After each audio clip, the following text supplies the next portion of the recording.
श्री स्वामी समर्थ मंडळी, स्वागत आहे तुमचं एका नवीन व्हिडिओमध्ये। तर मी आज तुम्हाला सांगणार आहे की स्वामी समर्थ महाराजांना नवस कसा करावा किंवा स्वामी समर्थ महाराजांना नवस करताना काय गोष्टी तुम्ही लक्षात ठेवल्या पाहिजे। तर मी आज तुम्हाला या व्हिडिओमध्ये त्याच गोष्टी तुम्हाला सांगणार आहे। चला तर मग बघूयात। भिवू नकोस, मी तुझ्या पाठीशी आहे, या स्वामी महाराजांच्या आश्वासक मंत्राचा अनेकांना अनुभव आल्याचे म्हटले जाते। अनेक भाविक तसा अनुभव बोलून देखील दाखवतात। समस्या असल्या, अडचणी असल्या, प्रयत्न करूनही यश भेटत नाही, तर स्वामींना मनापासून हाक मारले तर दिलासा मिळतो, अशी भाविकांची श्रद्धा आहे। दत्तात्रेयांचे अवतार मानले गेलेले स्वामी अनेक मार्गांनी भक्तांच्या हाकेला धावून येतात। स्वामी समर्थ महाराज मनातील इच्छा लगेच पूर्ण करतात। आपले कल्याण व्हावे, सुख लाभावे, कुटुंब, मुलांची प्रगती व्हावी, यासाठी मनुष्य आयुष्यभर झटत असतो, खूप कष्ट करत असतो, प्रयत्न करत असतो, मेहनत घेत असतो। परंतु अनेकदा कितीही प्रयत्न केले, कितीही इच्छा असली तरी एखादी गोष्ट पूर्णच होत नाही। प्रयत्नांची पराकाष्ठा केली तरीही अडीअडचणी थांबत नाहीत।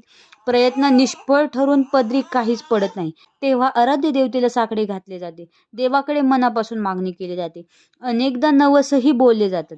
स्वामी समर्थ महाराज मनातील इच्छा लगेचच पूर्ण करतात, असे अनेक भाविकांची श्रद्धा आहे। भक्तांच्या हाकेला धावून जातात, अडचणींनाही सोडवतात, अशी अनेकांची श्रद्धा आहे। स्वामींना साधेपणा अत्यंत प्रिय आहे। अगदी घरच्या घरी स्वामींना नवस केला जाऊ शकतो। यासाठी मोठी पूजा करावी, होम हवन करावी याची काहीच गरज नाही, असे देखील म्हटले जाते। एकतर सकाळी आंघोळ नित्यकर्म करत मग बाकी दिवसभरात स्वच्छ हात पाय धुवावेत आणि घरात स्वामींसमोर बसावे। घरातील स्वामींची मूर्ती किंवा तसबिरी समोर बसावे, अगरबत्ती लावावी, स्वामींची मनापासून मनोकामना करावी। स्वामींसमोर हात जोडून तुमचे जे काही मागणे आहे ते मागावे। संकटे समस्यांची गाऱ्हाणी मांडा, स्वामींना साकडे घाला, नवस बोलायचा आहे तो बोलून दाखवा। स्वामींसमोर नतमस्तक व्हावे। स्वामींच्या मठात जाऊन नवस बोलू शकता किंवा घरीच नवस बोलू शकता। नारळ हातात घेऊन स्वामींना तुमची इच्छा सांगा, तुम्ही काय सेवा करणार आहात याचा उल्लेख करा। नवस पूर्ण झाल्यावर तुम्ही काय करणार याचा उल्लेख करा। नवस पूर्ण झाल्यावर नारळ नदीमध्ये किंवा वाहत्या पाण्याच्या प्रवाहामध्ये विसर्जित करा। यासह स्वामींना प्रार्थना करावी की स्वामी समर्थ महाराजा, हा माझा नवस आहे, तो शक्य तितके लवकर पूर्ण व्हावा। स्वामींसमोर नतमस्तक व्हा, तसेच ते जे शक्य आहे ते यथाशक्ती करण्याचा पूर्ण प्रयत्न केला जाईल, असा आश्वासित शब्द द्या।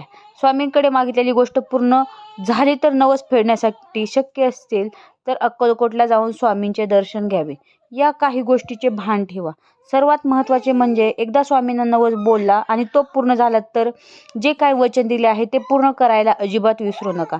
स्वामींना केलेला नवस फेडण्याचा विलंब करू नका, अन्यथा अडचणी समस्यांना सामोरे जावे लागू शकते। स्वामी दयाळू असले तरी ही गोष्ट चुकवू नका। नवस पूर्ण झाल्यावर पूर्ण श्रद्धेने शब्द पाळणे आवश्यक आहे।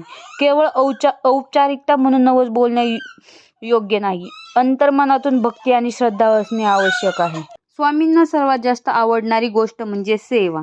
स्वामी सेवा नेहमी सुरू ठेवा, नामस्मरण कायम ठेवा। स्वामी चरित्र, सारामृत, गुरुलीलामृत, गुरुचरित्र, स्वामींचा तारक मंत्र यांचे पठण करावे। नवस पूर्ण होण्यासाठी कितीही वेळ लागू शकतो, हे अनेक घटकांवर अवलंबून आहे, असे म्हटले जाते। तुम्ही काय नवस बोलला आहात किंवा किती निष्ठेने आणि श्रद्धेने नवस बोलला आहात, स्वामींवर किती विश्वास ठेवता, स्वकर्मातून स्वामींना प्रसन्न करण्याचा प्रयत्न करता का, इतर लोकांना मदत करता का, सदाचारी आहात का। काही वेळा तुमची इच्छा पूर्ण होण्यासाठी नियतीचा योग्य वेळ येणे देखील गरजेचे असते। केवळ नवस बोलून भागणार नाही, प्रयत्नांची पराकाष्ठा करायला हवी। तुमच्या प्रयत्नांना कृतीला स्वामीबळ गुरुकृपेची साथ लाभू शकते। स्वामींवरील निष्ठा आणि श्रद्धा कधीही गमावू नका। स्वामींवर विश्वास ठेवा आणि सतत नामस्मरण करत राहा। इच्छा लवकर पूर्ण न झाली तर निराश होऊ नका, इच्छा नक्कीच पूर्ण होईल याची खात्री ठेवा। जर तुम्ही स्वामींना नवस करत असाल तर ह्या गोष्टी लक्षात ठेवणे अत्यंत गरजेचे आहे। जर तुम्हाला व्हिडिओ आवडला असेल तर लाईक करा, कमेंट करा आणि इतरांना देखील शेअर करा।